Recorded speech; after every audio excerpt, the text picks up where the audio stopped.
so Rich, Rocks Motorsports in New Jersey, the builder of Karsten's car, he was with us from last year and lended his support this year, and then got his customer, Mr. John Fudge, to ship out on his own dime the Chicago Outlaw. John's cool. Yeah, John's a very cool dude. I really wanted to surprise everybody and not announce that it was coming. And what do you think? Were they? Oh, people were blown away. Yeah. I mean, and a lot of talk about it. God bless her, Claudia. It was very tough for her to see the car. Yeah. But and she spoke on the Friday night event too, and she was a trooper. She made it through that. Yeah. And I know that probably wasn't easy for her. Sure. But I think maybe I'm just speaking. I don't know her personally, but just from like experiences, to see the support behind it too, maybe gave her strength as well. Sure. Saying like how many people are like, wow. How many people care about like this event and him, and this is really cool that this is in his memory. And that's the amazing thing about this brand, about the Porsche brand, the way it connects people. I agree. I mean, cars are great, but they're cars, all of them. But I don't. There's not another brand that really brings people together and creates the kind of relationships that I see from that Porsche does. Yeah. I mean, just the people that were at the show yesterday. Rob, from 964 page. Yeah. I met that guy because of Porsche. Exactly. And he's in from London. And right? he's in from London. Yeah. Right. For us, it starts with going to Luft 4 and meeting everybody out there, and then so I came back from it, and you're looking at your Instagram feed, and there's this guy Karsten Aufgebauer, who I knew of. I didn't know him at the time, but he his Outlaw build, which is here in the shop right now, was kind of internet famous, and he made a comment on someone's post about how we need a Chicago Outlaw event.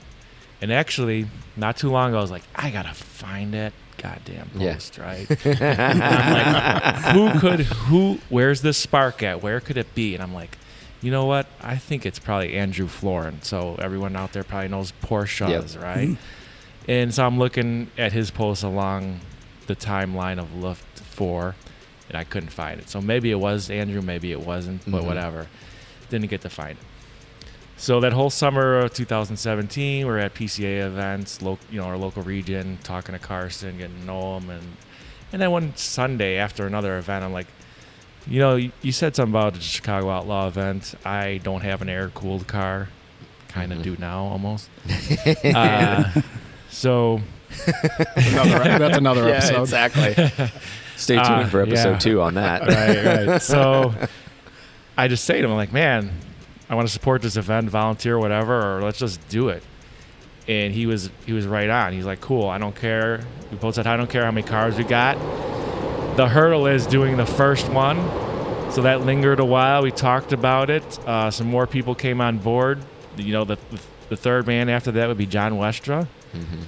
Then we wanted to set up meetings, and we got past the holidays, and so I sent out an email, or actually a Facebook message to Karsten, like, hey, let's after Christmas is over, let's get together, you, me, and John, and we'll talk.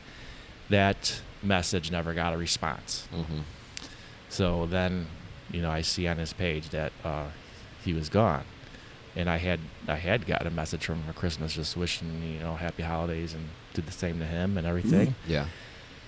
So that was that. He was no longer with us, right, which is you're right. And so then I gotta go to this guy.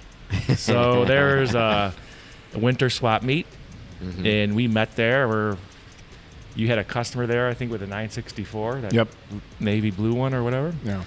And I'm like, we're trying to do this show, this Porsche show event in the city. And you were like, I'm all in. Let me know. Here's my card. And a very valuable asset since then. Yeah. And then, you go on, and there's the 3 of us now, and we pick up more guys.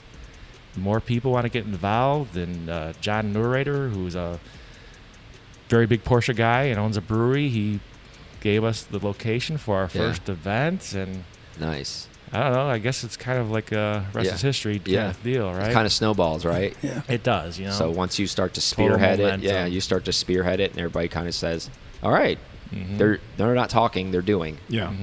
Well, and the thing is, it really started out of it really grassroots. It wasn't like, hey, let's do something to, we can create a show and make a bunch of money. Yeah. We were like, hey, let's do this get together. And then when we realized, hey, there's going to be costs involved, and we're going to start charging money, let's do it as a charitable. Let's do it as a, completely raise some money for good causes. And the other thing I have to say, too, so during that winter, we're workshopping names, and a lot of proposals for names were German words, and I'm like, we love Luft, but they got a lot of imitators. Exactly, how many right. LUFT things are out there on Instagram and everything. Good point. So I'm like, I don't care. No German names whatsoever, freaking ever, right? And then it's just like, well, what if we just checked it out? That's Karsten's handle on Instagram. And I'm like, it might take some explaining. Yeah. But I think it sounds pretty freaking cool, right? What a great way to honor a friend, too, really right? Cool. Yeah. And there is a story behind that. So it was Claudia, his widow.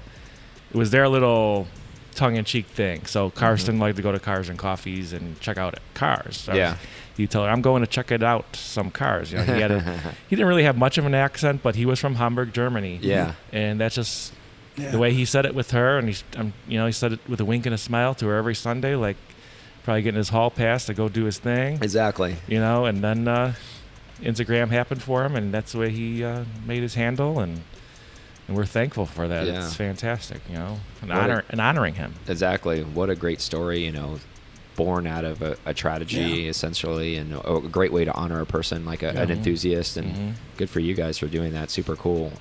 Thank you for sharing that story. That's a good story. And let me add too, he did have a water pumper, so we're not by including the whole brand, which is essentially part of our ethos. We want the SUVs and the 4-doors. We want the 924s. We had a lot of 914s. We want everything. Exactly. Yeah. And I think that's a good way, because that's what we kind of want to do, with the podcast. It's not like we're just air-cooled. It's one of those things where we talked about this offline a lot. Yeah. Break down the barriers. If you're a 356 guy or you're a Boxster guy, it doesn't matter. We're all Porsche guys. It turns out it's all fun. At the macro level. Or even a 914 guy. Exactly. And rather newly minted. And I think we personalize or even subjectively categorize people and say, oh, well, you're a 964 guy. Well, no, I'm really just a Porsche guy. I just happen to own a 964. Exactly, right. Yeah. So I think that's. But what a great thing, and I want to circle back. It probably Karsten was probably looking over, since you guys had so much rain, and then how beautiful yesterday was, and then.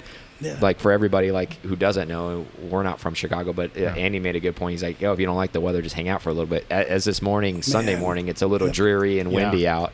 But yesterday, there wasn't like a cloud in the sky. It was perfect. It's not about the cars. It's about the people. Right. Like you brought up earlier, and it sounds very cliche, but it really is. It's about these relationships we've built and others are building. That we don't even know. They're like, oh, hey, you're from Wisconsin too? Right. I didn't even realize it. What part of Wisconsin do you live?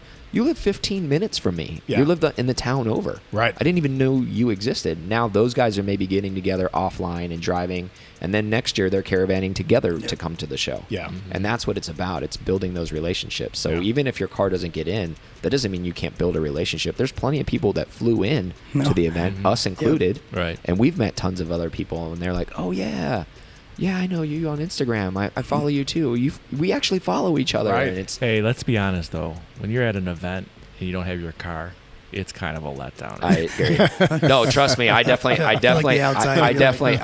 was sad inside. I'll be totally honest. That's how I was at DRT, and I was like, oh, okay. So Andy and I rode along when he got his car in the trailer at the end of it. I'm like, okay, finally, sort of in a car. Exactly. I feel like I'm part of the club. But what did I say to you guys offline? I'm driving up next year. Yeah. Right? Because and Adam, great point though, if you don't have your car, because I was already thinking that. I'm like, and I told him, I was like, I'm driving next year. Yeah.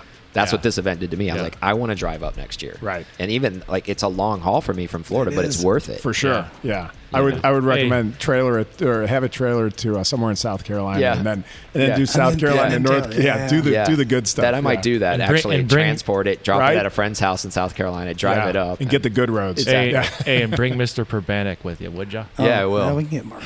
We'll have to have him in tow, and You know how he is. He's like to stop and like look at the trees and stuff. Pick up the beach glass. I'd be like, Mark, let's get going. Might take you a few yeah, days. it's like, Mark, let's get going. We'd probably have to leave 14 days before Exactly. the event to make sure we made it.